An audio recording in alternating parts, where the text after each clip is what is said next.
पृथ्वी पर जितने हिस्सों में जमीन है उससे कई ज्यादा हिस्सा समुद्र ने ढक रखा है। लगभग 71% हिस्सा समुद्र ने ढका हुआ है। लेकिन हैरानी की बात यह है कि इंसान ने अभी तक समुद्र की गहराई का सिर्फ 5% हिस्सा ही पूरी तरीके से खोजा है और बाकी का 95% हिस्सा अभी तक रहस्यमय और अनजान है। समुद्र की गहराई में दबाव इतना ज्यादा होता है कि वहां तक पहुंचने के लिए बहुत मजबूत सबमरीन मतलब पनडुब्बी चाहिए। देखो, समुद्र में सबसे गहरा हिस्सा मैरियाना ट्रेंच है जिसकी गहराई लगभग 11 किलोमीटर है और दुनिया का सबसे ऊंचा पर्वत माउंट एवरेस्ट जिसकी लंबाई 8,848 मीटर है। अगर माउंट एवरेस्ट को उल्टा करके मैरियाना ट्रेंच जो कि समुद्र का सबसे गहरा हिस्सा है अगर उसमें डाल दिया जाए तो भी वो पूरी तरह डूब जाएगा और ऊपर से 2 किलोमीटर जगह बच जाएगी। वहाँ का अंधेरा और ठंड दबाव इतना ज्यादा है कि हम इंसान कल्पना भी नहीं कर सकते कि वहाँ पर कैसे कैसे जीव होंगे। इस अंधेरे समुद्र में कई बार ऐसे जीव मिल चुके हैं जो कि धरती पर कहीं और नहीं पाए जाते। वैज्ञानिक कहते हैं कि अगर इंसान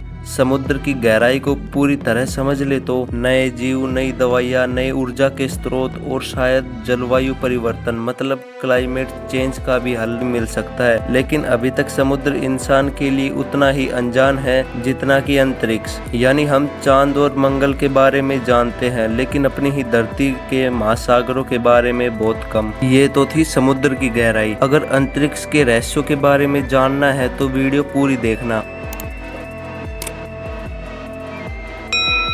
अब क्या आपने सोचा ब्रह्मांड कितना बड़ा है? देखो, हमारी पृथ्वी जिस आकाश गंगा मतलब मिल्की वे में है उसमें ही लगभग 200 अरब से भी ज्यादा तारे मौजूद है। और सोचिए, ब्रह्मांड में ऐसे अरबों आकाश गंगाएं हैं। यानी हम जिस पृथ्वी पर रहते हैं वो ब्रह्मांड का सिर्फ एक रेत का कण है। अब बात करते हैं ब्लैक होल की। ब्लैक होल ब्रह्मांड का सबसे डरावना और रहस्यमय पिंड है जिसमें इतनी गुरुत्वाकर्षण शक्ति होती है कि उसके पास जाने वाली रोशनी भी नहीं निकल पाती। अगर कोई इंसान ब्लैक होल के पास पहुंच जाए तो उसका शरीर खिंचकर लंबे नूडल की तरह हो जाएगा जिसे स्फटिकीकरण कहते हैं। अब एक और कमाल की बात यह है कि जब अंतरिक्ष यात्री पृथ्वी से बाहर जाते हैं तो उनका शरीर धीरे धीरे बदलने लगता है। उनकी हड्डियां कमजोर होने लगती है, मांसपेशियां सिकुड़ने लगती है और यहाँ तक कि उनका कद भी 2 या 3 इंच बढ़ जाता है। यह सब माइक्रोग्रेविटी यानी वजनहीनता की वजह से होता है। और अंतरिक्ष की खुशबू भी बहुत अजीब होती है। जब अंतरिक्ष यात्री स्पेस वॉक करके लौटते हैं और अपना सूट उतारते हैं तो उनके सूट से